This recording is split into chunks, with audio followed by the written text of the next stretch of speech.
Olá, eu sou o Rafael Sandes. E eu sou o Guilherme Cavalcante e é um prazer participar desse episódio. Este é o nosso Diálogos Observinfo, um programa de entrevistas voltado a refletir sobre temas importantes em torno da educação midiática. Observinfo é a sigla de Observatório Internacional Estudantil da Informação, que é um projeto de extensão e grupo de pesquisa criado por professores da Faculdade de Comunicação da Universidade de Brasília. Em um mundo onde a informação se multiplica cada vez mais, emerge um desafio maior: a desinformação. Notícias falsas, narrativas distorcidas e dados incompletos espalham-se em rápida velocidade, moldando percepções e muitas vezes impactando profundamente o cenário político e social. O Observinfo tem percebido que a desinformação não é apenas um problema de comunicação. Ela é uma ferramenta poderosa que ajuda a pavimentar o caminho para o autoritarismo, minando democracias, abalando a confiança nas instituições e abrindo espaço para regimes que restringem liberdades individuais e atacam grupos minoritários. Mas como que esse caminho se estabelece? De que maneira as notícias falsas se transformam em bases para discursos e práticas autoritárias? E mais importante, como podemos identificar os marcos e as estratégias que, ao longo do tempo, caracterizam o avanço do autoritarismo? No episódio de hoje, contamos com a participação especial da professora da Faculdade de Comunicação da Universidade de Brasília, Lisiane Guazina. Professora, obrigado por ter aceitado o nosso convite. É uma honra para a gente ter a senhora conosco. Boa tarde, bom dia, né? É uma honra estar aqui com vocês. Muito obrigada, Rafael, pelo convite. Fico à disposição aqui para a gente dialogar. O programa de hoje aborda a temática consolidação do autoritarismo. Professora, como você definiria um regime autoritário? Quais são os elementos que a gente considera fundamentais para caracterizá-lo? Bom, para a gente conversar sobre autoritarismo, né, e discursos autoritários, a gente também sempre pensa no contexto democrático, que é o outro lado da conversa, digamos assim, né? Então, a gente tem, historicamente, no mundo, tensões entre um pensamento ou crenças relativas à democracia, a uma maior inclusão de pessoas e de liberdade de expressão e liberdade de opinião, e a gente tem, de um outro lado, grosseiramente, simplificadamente falando, um sistema de crenças ou de ideias que vinculam a uma noção de que é necessário ter um líder com um poder absoluto, ou um sistema de lideranças que seja de cima para baixo, centralizado e que seja fundamentado na repressão ou no monitoramento, no controle das liberdades individuais, da liberdade de expressão, da liberdade de opinião.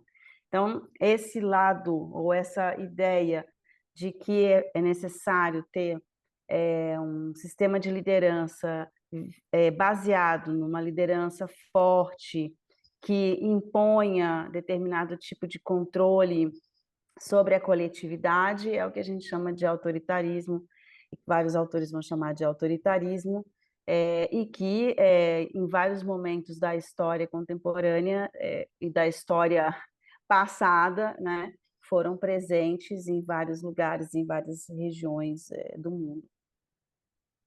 Em breves Perfeito. palavras, a gente pode definir dessa maneira. Mas eu acho que ficou bem visível, assim.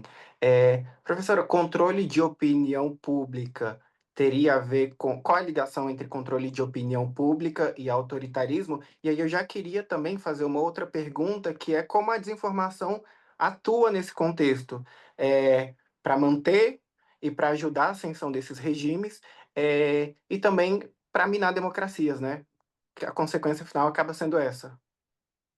Então, vamos pensar assim, que existem várias características do autoritarismo e essas características também elas são relacionadas com contextos sociais e históricos, né, de cada país, de cada, enfim, de cada situação social e coletiva.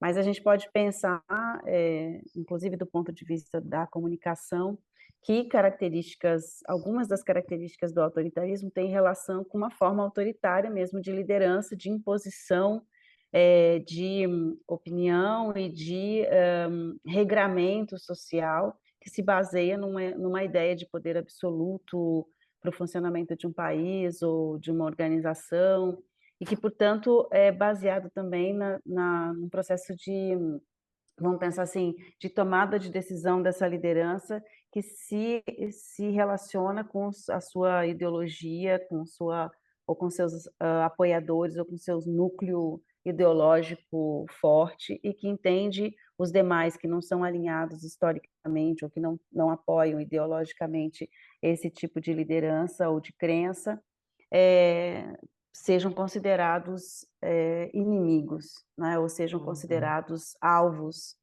E aí o que que acontece? Historicamente, em diferentes lugares do mundo, de experiências de regimes autoritários ou de experiências de ditaduras específicas, como é o caso do Brasil, que nós tivemos ditaduras, né? Um exemplo é a ditadura civil-militar, na década de 60 até os anos 80.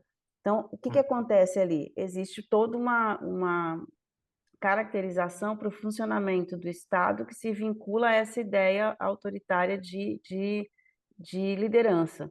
E isso significa, inclusive, quando essa liderança autoritária ela se coloca ou é eleita para ser, por exemplo, um presidente, né, um primeiro-ministro, ou seja, alguém que detém a liderança do Estado ou de governo, ela se entranha dentro das decisões e dos próprios processos governamentais e de políticas públicas que dependem, muitas vezes, desse tipo de decisão dessa liderança ou desse grupo que apoia essa liderança. O que nós estamos vendo Uhum. hoje é, e aí trazendo para o contemporâneo, para a nossa vida contemporânea, é uma série de lideranças de cunho autoritário, lideranças que têm aí características autoritárias na sua forma de lidar com o público e de lidar com políticas públicas, com decisões importantes para um país, para uma nação, ou para a coletividade, para os seus países, e que baseiam essas decisões muito vinculadas à sua crença e à sua ideologia e aos seus interesses, que às vezes são inclusive interesses pessoais, né? Uhum. E, ao fazerem isso, se utilizam de estratégias de desinformação, que são estratégias que muitos autores vão chamar de política de desinformação, ou seja, o uso sistematizado de desinformação para alcançar esses objetivos, né? Seja dentro de um contexto democrático eleitoral, inclusive, para vencer eleições, para ganhar as disputas eleitorais e ser alçado ao poder, né? E a gente vê isso em vários países, a gente viu isso no Brasil acontecendo, a gente viu em outros países, estamos vendo aí a situação em relação aos Estados Unidos, enfim, a outros países europeus. Então, um uso sistematizado de desinformação que acaba sendo uma peça importante na construção narrativa dessas figuras e dos seus, enfim, dos Uhum. seus grupos para ganhar, vencer eleições e também para exercitar o poder quando chegam a cargos de liderança ou quando chegam a cargos importantes, né, que são cargos que definem os rumos daquele país. Hum. Eu queria só, enquanto a senhora falava, eu fiquei pensando, eh, onde fica o espaço da contestação de daqueles que vão contra, dentro desses regimes? Bom, vamos pensar o seguinte, né? Se a gente refletir sobre a nossa situação contemporânea, né? Hoje em dia, o que que muitos autores falam? Até eu gosto muito do texto e de algumas percepções do Silvio Eisbach, por exemplo, sobre a virada de chave da comunicação política global, né? Então, para a gente poder responder essa pergunta, eu acho que é interessante a gente pensar que no nosso contexto a gente está numa era digital, né? Em que existe uma disputa por visibilidade entre de todos com todos, não é? Entre todos os atores sociais ou grupos sociais. Agora, determinados grupos têm mais chance, mais alternativa e mais possibilidade de exercitar essa visibilidade de uma forma estratégica e outros grupos menos. Então, existe uma assimetria muito grande nessa disputa de visibilidade que se dá num espaço que todos nós conhecemos, basicamente, se dá em outros espaços, mas basicamente se dá em plataformas digitais, né? Então, a gente tem aí uma Uhum, plataformização da nossa esfera pública, na qual a gestão da visibilidade se estabelece por meio de algoritmos e que, portanto, é uhum, opaca, né? E essa gestão de visibilidade, ela tem um impacto muito importante, muito significativo na própria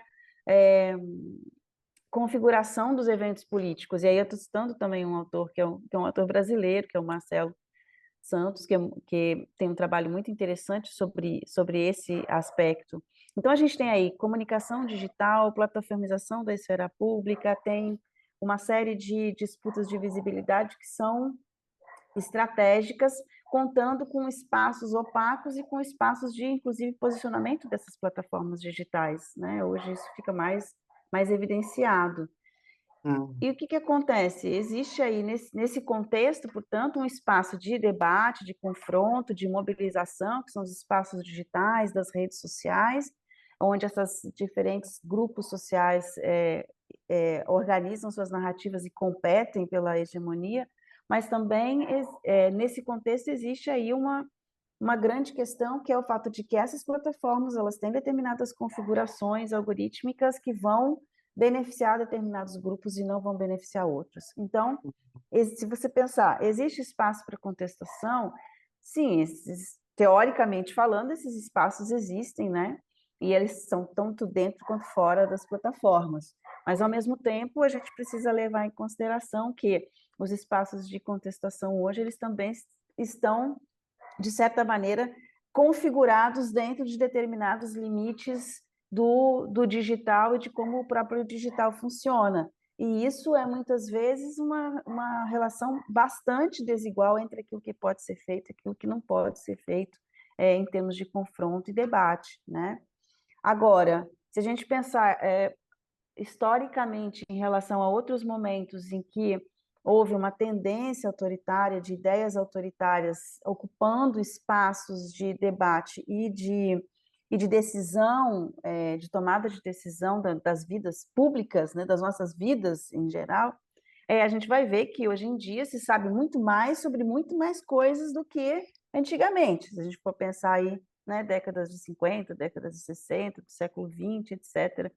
Mas, ao mesmo tempo, há também uma certa sensação coletiva de dispersão e de confusão, distopia, na qual você convive com situações muito diferentes entre si, situações uhum, que ou ideias autoritárias, ideias vinculadas à violência ou discursos de ódios e extremismos, que as pessoas ficam sem saber o que fazer ou sem saber como se posicionar, ou até desiludidas em função dessa quantidade, desse volume de informações e de elementos que aparecem visivelmente, digitalmente no debate público, que elas se sentem, inclusive, perdidas em como se posicionar, em como se fazer frente a esse tipo de discurso, né? Então, hoje em dia, a gente tem um excesso de, de informação e desinformação ao mesmo tempo, né? Na qual as redes sociais digitais, por exemplo, são usadas estrategicamente para mobilizar e divulgar determinadas ideologias radicais ou políticas extremistas, ou até mesmo violência política online, ameaçando a democracia, e nesse espaço está a disseminação da desinformação como um elemento estratégico, né, que muitas uhum, vezes serve como veículo para aumentar o alcance da polarização, para amplificar antagonismos, para aumentar uhum, esse alcance desse tipo de discurso de violência política online e, ao mesmo tempo, de construir um certo elemento baseado na afetividade, no filtro emocional, que acaba constituindo, assim, caracterizando uma polarização afetiva, na qual as pessoas acabam se vinculando a uma ideia de nós versus eles, que é muito comum Uhum. no uso do discurso populista, né, contemporâneo, mas no uso do discurso populista em geral, em que o nós, em que tudo e todos passa a ser entendido, ou a sociedade passa a ser entendida como grupos diferenciados em oposição de nós versus eles. E aí é claro que esse nós versus eles pode variar dentro de um contexto local ou nacional. Nós versus eles num determinado país é diferente de outro em outro país, mas quando essa ideia de oposição, nós versus eles, acaba sendo utilizada de uma maneira muito disseminada para se construir determinados inimigos, né, que são entendidos como alvos a serem exterminados, alvos a serem combatidos, aí nós temos realmente um perigo, né, no qual não só a democracia se encontra ameaçada, mas também grupos sociais são ameaçados, e são ameaçados de forma Sim. concreta, né? Grupos sociais minoritários são ameaçados de forma concreta. A gente vê isso em relação ao tratamento de imigrantes no norte global, né? Quando esses discursos são construídos, radicalizados, em relação a nós versus eles, a gente vê isso também contra a população LGBTQ+, a gente vê isso de diversas maneiras, né, contra diferentes grupos sociais minorizados. E aí a desinformação entra como muitas vezes, hoje, no contemporâneo, como um elemento central, um elemento chave, né, para a Uhum. construção de determinadas crenças radicalizadas que ameaçam a democracia ou crenças radicalizadas de tendências autoritárias. Professora, Perfeito. aproveitando que você trouxe esse gancho do populismo, eu queria que você nos dissesse quais são os fatores que tornam esse ambiente polarizado mais propenso à desinformação. Existe essa relação? Existem vários fatores, né? A gente pode pensar aqui em fatores tecnológicos, eu falei das plataformas digitais e como elas funcionam, né? E como elas, de certa maneira, vários autores vão falar das afinidades eletivas, das affordances das plataformas que acabam beneficiando a circulação de determinados tipos de discursos e não de outros, né? Basta a gente pensar de uma maneira bem simples, que você curte, né, determinadas coisas ou compartilha, então a forma de manifestação de opinião também é vinculada a determinados padrões que levam ao Uhum. sim e ao não, né? Mas, por outro lado, a gente também tem determinados elementos que podem beneficiar essa ideia ou facilitar essa ideia, as ideias populistas, né? A gente pode pensar que as disputas de visibilidade hoje, elas são disputas que se relacionam cada vez mais para poder circular nesses ambientes altamente cheios de informação e de circulação de informação, elas precisam levar para serem polêmicas, né? Elas precisam ser informações que levam a determinado tipo de reação imediata. Então, sempre se tem aí uma busca que favorece o conflito, por exemplo, né? Uhum. É, e, por outro lado, a gente pode pensar que esse uso dessa lógica que a gente chama de lógica populista tem muito relação com as estruturas online. Então, vários autores vão falar sobre essas afinidades entre lógicas do populismo e a estrutura online, né? A ideia de determinados conteúdos que vão chamar atenção, a ideia de conteúdos negativos, a ideia de conteúdos baseados na emoção, a ideia de a circulação de conteúdos baseados na simplificação, a ideia de Uhum. conteúdos que favorecem uma conexão pessoal com a audiência e, portanto, mobilizam mais. E essa conexão pessoal ela é muito utilizada por lideranças políticas, né? E lideranças populistas em especial, porque essa ideia de personalização, então, ela liga a figura dessa liderança populista diretamente com esses grupos que se tornam muitas vezes grupos apoiadores, né, que estão circulando, e descolam da ideia de uma representatividade que passa pela representação política, que passa pela ideia de respeito a toda a forma de organização política, que depende também das estruturas do Estado, né? Então, assim, você vai ter uma ligação direta em que essas lideranças publicam e logo elas recebem comentários, então elas se comunicam diretamente e isso favorece esses discursos populistas e favorece a conexão pensada como sem barreiras entre esses populistas e seus apoiadores, né? São aquilo que se chama de afinidades entre as lógicas do populismo e das estruturas online. E aí, por outro lado, a gente tem hoje, também nesse nosso momento contemporâneo, aquilo que se chama de afinidades eletivas entre populismo, especialmente populismo de direita, populismo de extrema direita, né, e a desinformação. E aí alguns autores vão falar sobre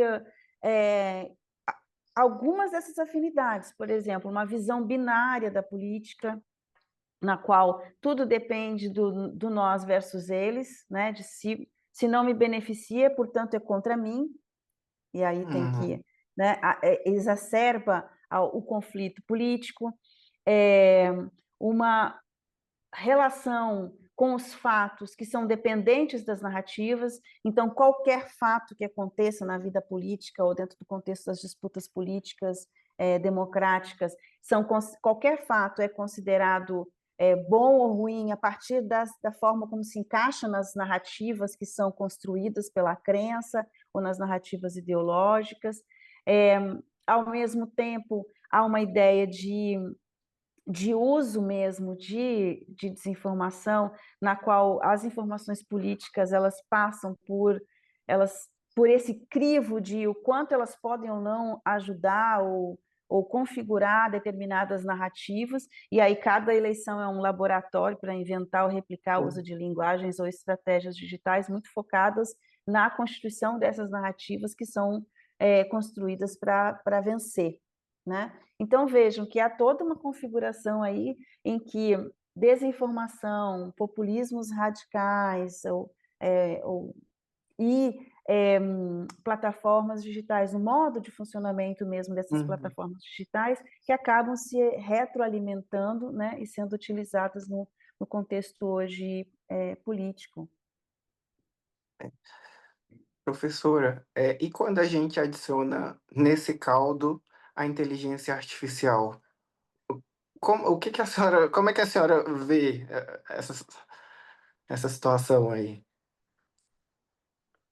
Se você perguntar para qualquer especialista, né, em desinformação, e nós temos tantíssimos estudiosos sobre desinformação no Brasil e no mundo, mas particularmente queria fazer um registro, né, de como os estudos sobre desinformação no Brasil estão avançados e a gente conseguiu produzir uma enorme bibliografia, muito importante, inclusive do ponto de vista internacional, sobre desinformação.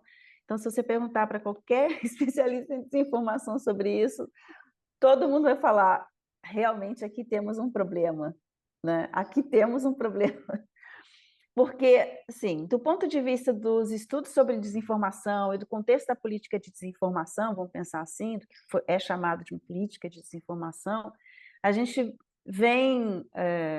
os estudiosos vêm estudando desde notícias falsas, né, que eram conteúdos de notícias publicados na internet que se parecem com notícias legítimas, notícias hiperpartidárias, que eram conteúdos de notícias que não são publicados, mas que em determinados momentos podem ter um viés que acabam se tornando enganosos em alguma condição, alguma situação.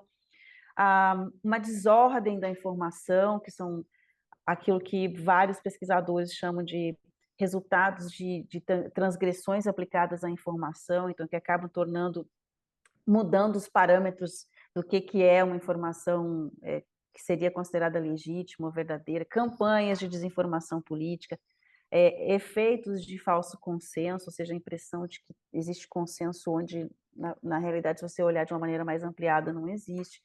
Um bias ou um viés, né, que é a tendência dos atores sociais de entender, receber ou reproduzir informações que só confirmem seus pontos de vista. Tudo isso são elementos e conceitos já estudados dentro do contexto da desinformação.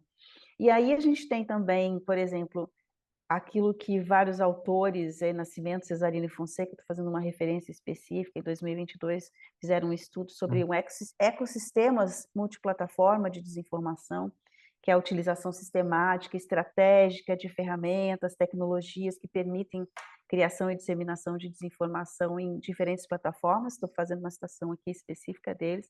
Mas são muitos os autores, então, que já analisaram, identificaram formas diferentes de desinformação ou de elementos que levam para um sistema de desinformação. E aí cito também a Raquel Recuero, cito aqui o Wardle Education, que são autores consagrados, que em geral no Brasil se usa.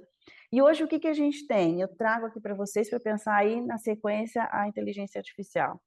A gente tem uma definição que eu gosto muito, que a Raquel Recuero propõe, que é a ideia de a desinformação como um sistema, né? Um conjunto de elementos e interação que pode prejudicar populações, grupos sociais, através de...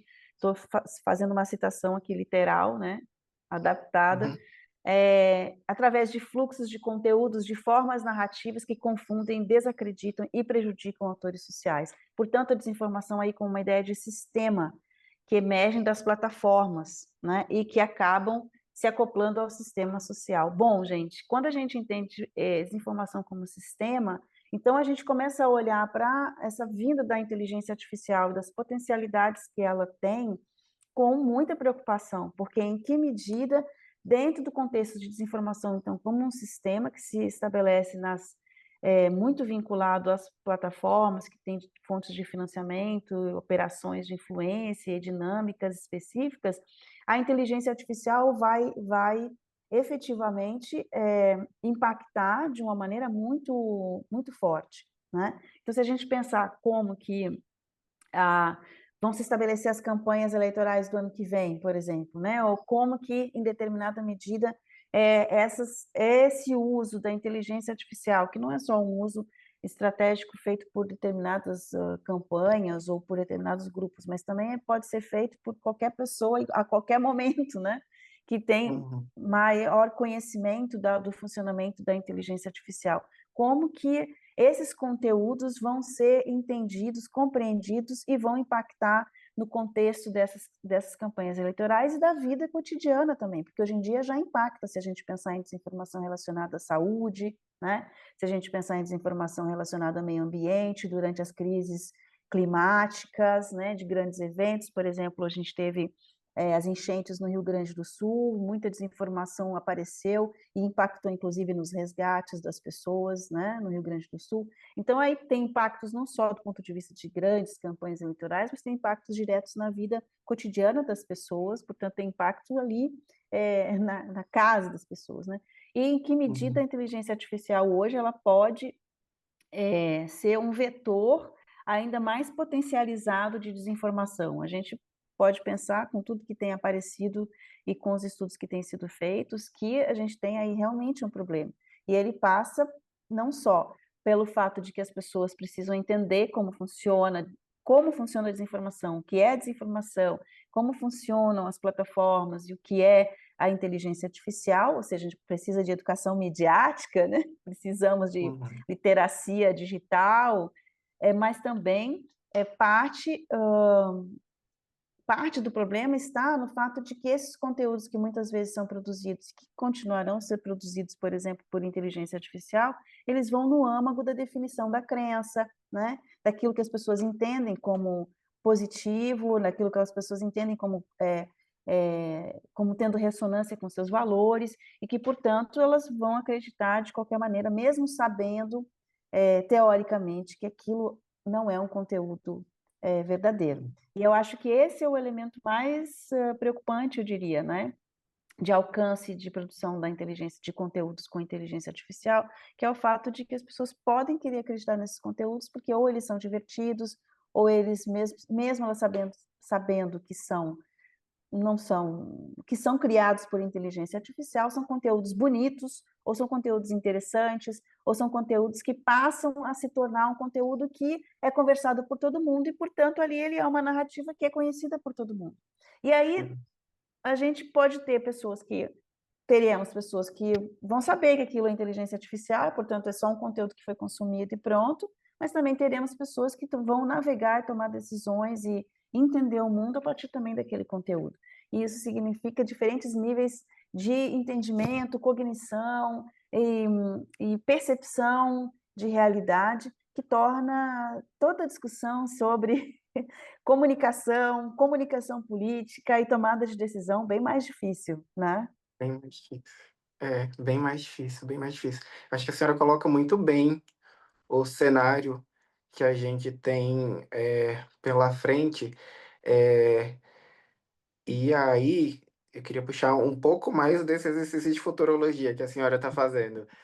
A gente viu desde, sei lá, há uma década, eh episódios bem marcantes, em relação à desinformação. A gente viu o Brexit, a gente viu eleições de figuras como o Donald Trump, o Bolsonaro aqui no Brasil, Erdogan na Turquia, o Milei na Argentina. Recentemente teve, ascensão de partidos, né, de extrema direita no Japão. Eh, o que que a gente espera para o futuro? A senhora vê tendências autoritárias? Ano que vem a gente tem eleição, né, aqui no Brasil.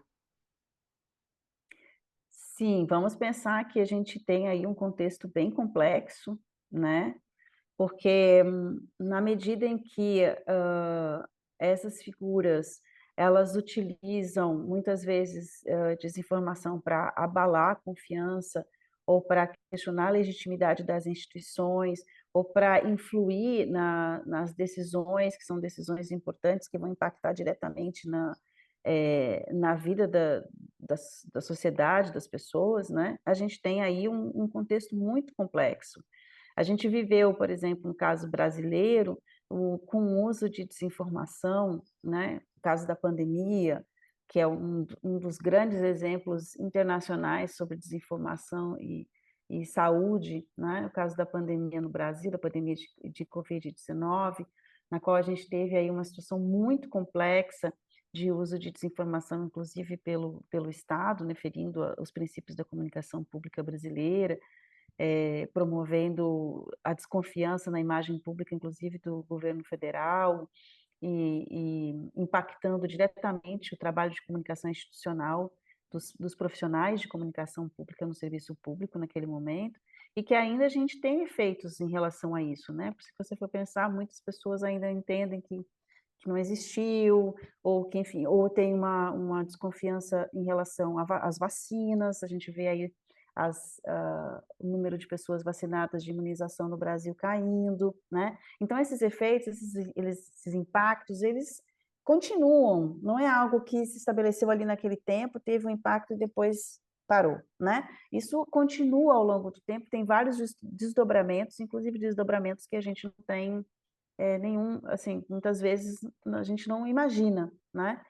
Agora, para além desses desdobramentos, a gente teve também, em relação específica a campanhas eleitorais, a gente teve também uso de desinformação para desqualificação e promoção de desconfiança no sistema eleitoral brasileiro, por exemplo. E em outros países também, a gente acompanha isso, né? É, o caso específico, por exemplo, do uso de desinformação em relação às urnas eletrônicas, né? De desinformação específica para desqualificar esse uso ou para desqualificar a atuação do Tribunal Superior Eleitoral, e do próprio sistema de justiça que garante as eleições no Brasil. Então, aí a gente tem elementos que a gente pode pensar como o uso de estratégias discursivas para legitimar determinados tipos de desinformação que levam a, a ameaçar o sistema que garante a própria democracia, né?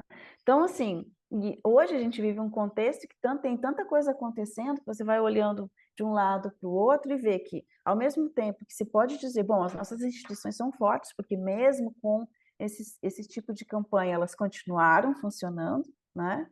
Então, nossas instituições são fortes, elas estão aí, mas esse tipo de organização de conteúdos, de promoção de conteúdos que são anti-sistema eleitoral ou que são conteúdos que podem acabar minando a ideia de legitimidade dessas instituições, pode continuar. E a gente não tem como identificar que tipo ainda de efeito isso pode causar do ponto de vista eleitoral e da comunicação política e como as pessoas vão entender o que efetivamente está acontecendo. Então, a gente tem uma situação bastante complexa para as eleições próximas, né?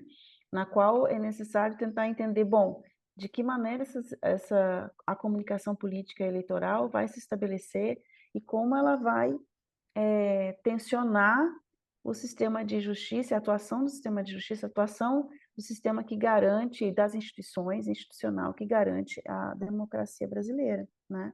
E esse é o elemento que a gente tem aí para acompanhar enquanto estudiosos, né? Agora, é importante dizer também, eu acho que, para além desse, eu chamo às vezes você começa a estudar isso e entender de que forma funciona todo a complexidade da desinformação no mundo contemporâneo, e você fica assim, nossa, minha nossa, então isso é um apocalipse, não temos saída, o que vai acontecer, né? Meus estudantes falam, é agora. Mas a gente pode pensar que existe uma série de atores, não só no Brasil, mas em outros países também, construindo uma agenda de pesquisa e de atuação propositiva em relação à desinformação, né? Pesquisas sobre como entender o processo de desinformação, quais são as lógicas de desinformação. Eu citei aqui vários autores, inclusive autores e autoras brasileiros, né? Então, tem uma rápida expansão da bibliografia brasileira sobre isso, tem a atuação do sistema institucional em relação a isso, uma busca por regulamentação, inclusive com várias políticas públicas voltadas para a integridade da informação, para a educação midiática, e todos esses esforços são esforços para fortalecer as instituições democráticas e também esforços para conseguir produzir formação, né, para as pessoas, desde a sua formação na escola, mas também para quem está em cargos ou em lugares com poder de decisão, de gestão, que possam efetivamente contribuir para a qualidade da informação. Então, pensar assim, em termos de um conceito que é interessante, que é a integridade da informação, que é produzir uma informação com qualidade, é uma ideia muito, muito interessante e que acaba sendo uma ideia que vem sendo trazida por esse momento histórico, né, em que houve uma explosão de desinformação, mas como uma espécie de contrapartida, de ideia de que não é possível, mesmo num contexto complexo, se produzir alternativas em termos de construção de um ambiente de discussão, de debate público mais saudável, né, e mais que fomente a democracia, efetivamente. Perfeito, professora. Acho que você falou muito bem, acabou inclusive respondendo algumas perguntas que eu já ia fazer, mas em uma outra resposta sua, você acabou citando os Estados Unidos, né? E eu queria puxar um pouco para esse assunto, saber, a gente está vendo muito se falar nos noticiários, na discussão pública mesmo, essa relação que está acontecendo entre Trump, Lula, a taxação de 50%, e aí o Trump tem dado declarações falando que o Bolsonaro está sendo perseguido no STF, né, que está sendo uma caça às bruxas. A embaixada dos Estados Unidos também, aqui do Brasil, fez alguns tweets atacando Moraes. Eu queria saber, faz sentido a gente pensar que existe essa relação entre as fake news, desinformação e extremismo também nesse cenário que a gente está vendo hoje?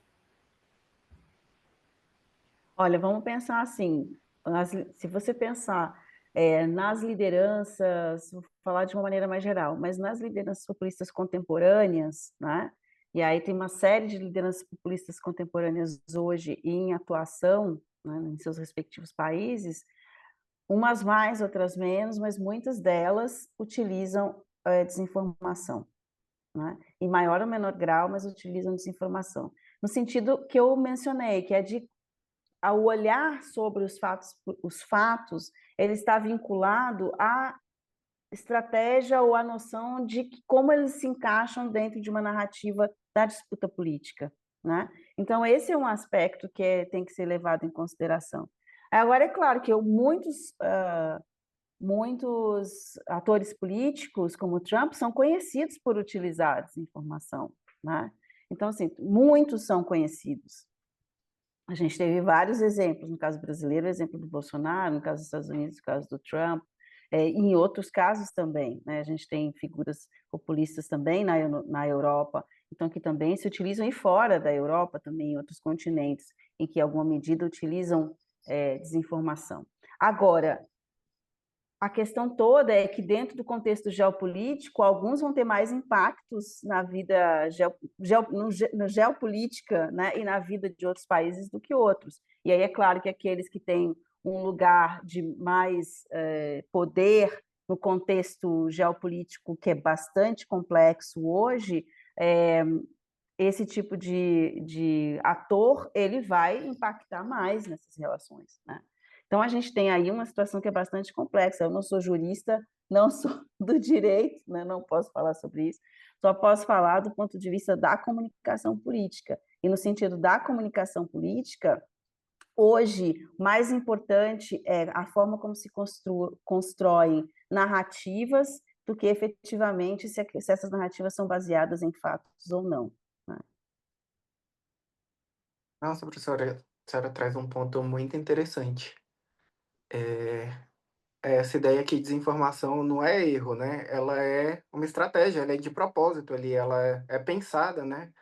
É, não é erro. Enfim, é só uma algo que eu estava pensando enquanto a senhora falava. Mas seguindo aqui, professora, queria te pedir soluções, né? Eh, Nesse cenário que a senhora descreve muito bem, a senhora já falou um pouco, mas como a gente se protege como usuário e como a gente protege a nossa democracia, o nosso sistema, as nossas instituições, né? Aqui o Diálogos é uma iniciativa dentro de um projeto maior que procura trabalhar com educação midiática. O que mais a gente pode fazer? Rafael, olha, eu brinco, a pergunta é de milhões, né? O que podemos fazer? Mas nós podemos fazer muito. Eu diria assim, o primeiro passo, entender desinformação em termos mais conceituais, sabe? Fazer essa busca, e aí eu falo para estudantes não só de comunicação, mas estudantes de diferentes áreas, né? É, eu acho que é muito importante a gente conseguir entender conceitualmente essas questões. E aí, claro, na desinformação, você falou, não é erro. Também pode haver erro, né? Também pode haver. Uhum, Existem diferentes tipos, né? O Wardle vai falar lá de 7 tipos de desinformação, outros autores vão falar verdade. outros tipos, né? Também pode acontecer erros. O que eu chamei a atenção é o do fato de que, do ponto de vista da comunicação política, como ela tem uma perspectiva também de convencimento, de persuasão, né? Então é preciso entender onde entram os elementos de desinformação nessas construções. Agora, o que podemos fazer? Então, podemos entender, nos informar melhor em relação ao que é desinformação. Podemos participar de projetos de educação midiática, podemos participar de projetos de literacia midiática, de literacia digital, podemos fomentar a integridade da informação, a qualidade da informação. Como eu faço isso, né? Participando de cursos. Hoje em dia tem uma quantidade enorme de promoção de cursos em relação a isso, se envolvendo. Eu acho que o grande elemento de hoje é que o nosso mundo complexo não nos deixa só assistir, não pode nos deixar só assistir os acontecimentos, mas se envolver de uma certa forma para entender esses acontecimentos, né? Isso é muito importante. Então, todas as iniciativas e projetos que, por exemplo, a Universidade de Brasília e outras universidades e outras organizações promovem, em prol da integridade da informação, da qualidade da informação, de formação sobre educação midiática hoje no Brasil. A gente tem uma quantidade muito grande de iniciativas e de redes, são todos projetos bem-vindos, né, e que trabalham num ritmo de formiguinha, muitas vezes sem grande divulgação, ou sem grande foco, mas de formiguinha mesmo, para serem enraizados nas comunidades, para atingir grupos e pessoas que, de uma certa maneira, ainda não receberam esse tipo de informação e que podem também obter uma formação e um entendimento sobre o que está acontecendo. Então, eu acho que esse eu trabalho, é um trabalho muito de formiguinha também, dessas diferentes redes, e a gente tem quantidade enorme de projetos, né? Hoje, como eu disse, desinformação é uma temática muito importante no Brasil hoje, sendo estudada por inúmeros grupos, não só grupos de pesquisa, mas também por redes. Eu vou citar só uma aqui, a Rede Nacional de Combate à Desinformação, que é a RNCD, que é muito importante nesse cenário. Todas as outras redes também, a gente tem iniciativas, por exemplo, como o CODES, da Universidade Federal Fluminense, que é um centro para ensino de enfrentamento à desinformação. A UNB tem um comitê de enfrentamento à desinformação, um comitê bem importante dentro do contexto da universidade. Então, assim, são inúmeras iniciativas dentro do contexto universitário, mas também fora do contexto universitário acadêmico, que dizem respeito a essas inúmeras redes que promovem a integridade da informação nas escolas de ensino médio, nas escolas de ensino fundamental, em comunidades e em outros grupos. Eu acho que essa é a forma de se entender esses mecanismos de produção de desinformação e de ter, como eu disse, um ambiente mais saudável e mais íntegro da informação no país. Eu vejo o futuro nessas iniciativas. Legal. Como a de vocês, né? A gente está tentando. Parabéns. Gui, tem mais alguma coisa que você queira acrescentar? Acho que tá tranquilo, acho que conseguimos encerrar bem aí, fechar bem o assunto. Eu acho também. Professora, queria só agradecer, tá? Muito obrigado. Eu me senti em... Não vou falar quanto tempo, mas a professora Elisiane foi minha professora na graduação, então eu me senti de volta à FAC, escutando a senhora falar aqui e me trouxe lembranças muito boas. É uma alegria dupla, tanto de aprender de novo com a senhora, mas de reencontrá-la depois de tanto tempo. Muito obrigado por ter aceito o nosso convite, viu? Eu que agradeço, Rafael e Guilherme, foi um prazer estar aqui com vocês. Rafael, muito bom te rever, viu? Foi excelente poder conversar com vocês. Bom, acho que já demos uma base muito boa para nossa audiência continuar com a construção dessa linha do tempo do autoritarismo. Então, eu vou pedir a sua ajuda nessa tarefa. Deixe um comentário aqui no YouTube ou nas nossas redes sociais com outros marcos históricos e políticos que você acha essencial. Assim, chegamos ao fim de mais um Diálogos Observinfo. Agradecemos imensamente a você que nos acompanhou nessa jornada, desvendando conosco as conexões entre desinformação e autoritarismo. Espero que essa conversa te inspire a aprimorar o senso crítico, a buscar informações de qualidade e a fortalecer dia após dia os pilares da nossa democracia. Para continuar essa reflexão e saber mais sobre o nosso trabalho, siga o Observinfo nas redes sociais. Nos encontramos no próximo episódio.